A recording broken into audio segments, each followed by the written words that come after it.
двата черни клавиша.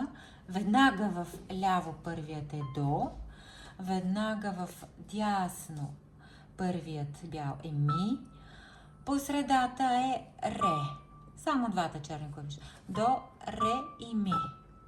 И ми, ре и до. И може да се упражнявате с показалец, например. И има една песничка, която всички я свирят, малките деца.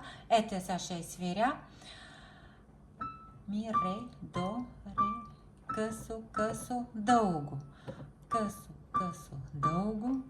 Късо, късо, дълго. На ре и на ми са късите и дългите. После пак същото.